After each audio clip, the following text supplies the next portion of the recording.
আসসালামু আলাইকুম সম্মানিত চাষি ভাই ও বন্ধুরা, আশা করি সকলেই ভালো ও সুস্থ আছেন।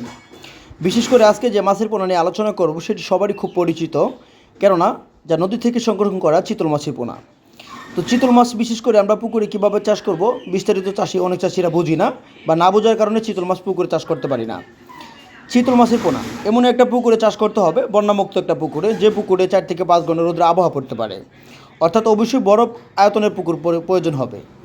দ্বিতীয়ত হলো পুকুরে পানির গভীরতা, যা 5 থেকে 6 ফিট পানির গভীরতা থাকতে হবে। তার থেকে যদি বেশি থাকে তাহলে মাছের পোনাগুলো পুকুরে চাষ করতে পারবেন।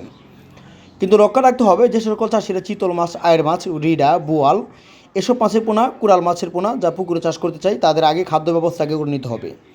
কেননা আপনারা জানেন যে চিতল মাছ, বোয়াল, আয়ের, কুড়াল, রিডা এসব মাছের পোনা তারা জীবন্ত পরিমাণ আদার করে, অর্থাৎ তারা শিকার করে খাদ্য খেতে ভালোবাসে।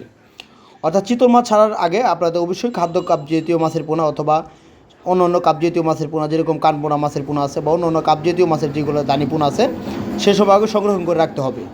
তারপরে চিতল মাছ ওই পুকুরে মজুত করতে হবে। চিতল মাছের পোনার জন্য যোগাযোগ করতে পারেন স্ক্রিনে থাকা নাম্বারে। ধন্যবাদ।